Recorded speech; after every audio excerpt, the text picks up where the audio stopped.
Pensions. The idea that people have to be afraid of what's going to happen to them as they go down the road in retirement, I think is just not a good thing for this country.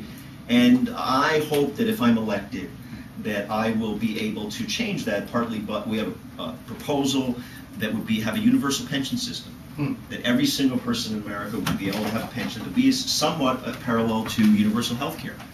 No matter where you worked, no matter who you worked for, you would have a guaranteed pension. And your employer, I don't want to we can talk about the details, but basically the notion was that there would be a partnership between government and an individual, so you would be guaranteed a pension. I also believe that I've been a single payer advocate for a very, very long time in healthcare, what we might call Medicare for all. And I've been fighting for that for probably longer than I can remember, partly not just because it's a moral question, but it's an economic question. I mean, mentioned to a few people, I'm a UAW member. You can see my hands might not look like it, but the writers' union was affiliated with the UAW. And it is a fact that I debate these free marketeers on CNBC all the time who want to attack the union. So, you know, Maria Bartiromo, you know, is this anchor on CNBC. So every time I'm on her show getting into it, she always wants to attack the UAW, and the workers is the problem, and the reason the auto industry has had the crisis it's had. But the fact is, it's all about healthcare costs. It is all about healthcare costs. That if we had a single-payer system, Medicare for all, 10 years ago, the auto industry would not have tens of billions of dollars in costs.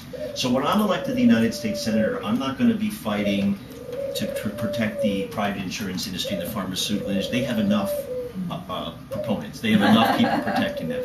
My goal is to protect people like that are sitting here and people throughout our state, and to fight for real heth care, so that we don't have to worry about whether we're going to have bankruptcy or whether our families or ourselves are going to be taken care of, that we know we will have health care. See, even you're I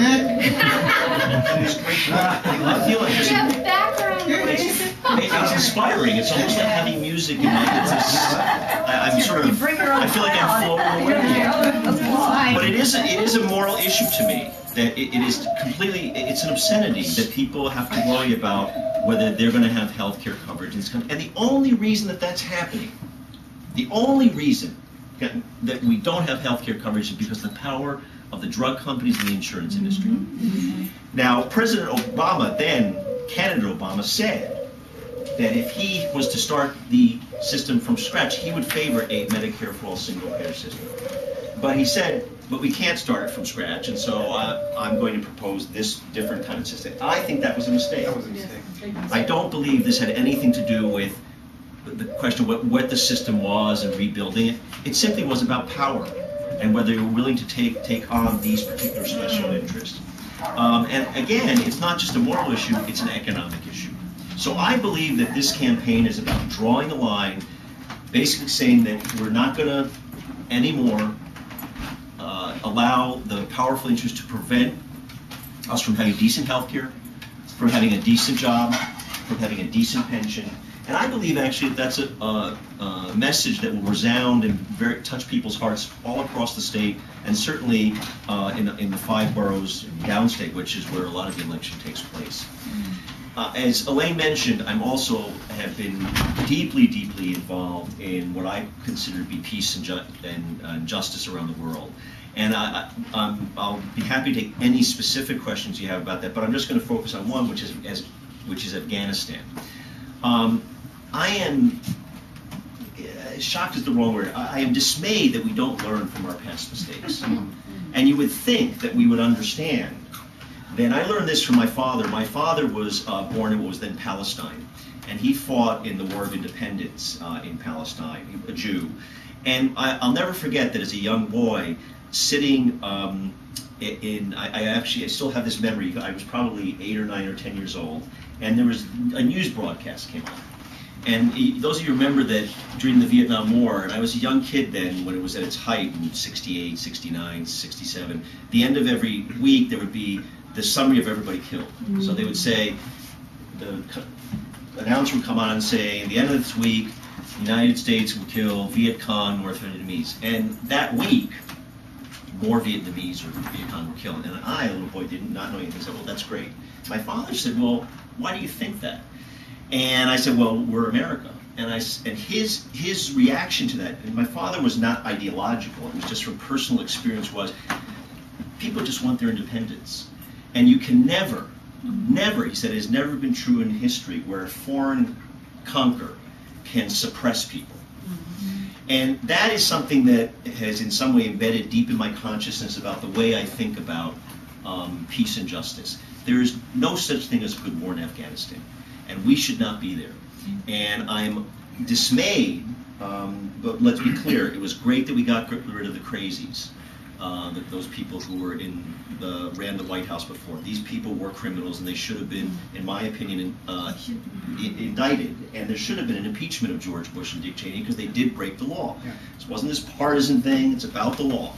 But I'm dismayed by the current administration, which I support, continuing what I think is the wrong policy about continuing to be involved in wars in countries that don't want us.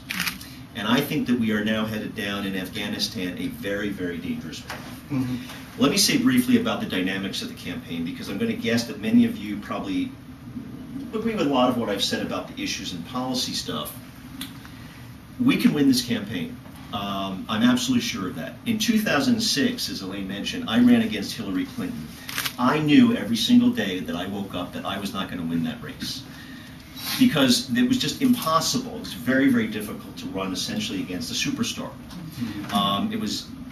And who was, whether you like it or not, we didn't like that, she was popular in this state. And she was running for re-election. Let's be clear, she had been elected by the voters in 2000 and was running for election in 2006. But I thought it was very important that somebody stand up, and I was dismayed that there wasn't somebody of more stature at the time, an elected member of Congress. There are some who consider themselves to be progressive in this city who didn't do that instead of me. There should have been someone else doing it.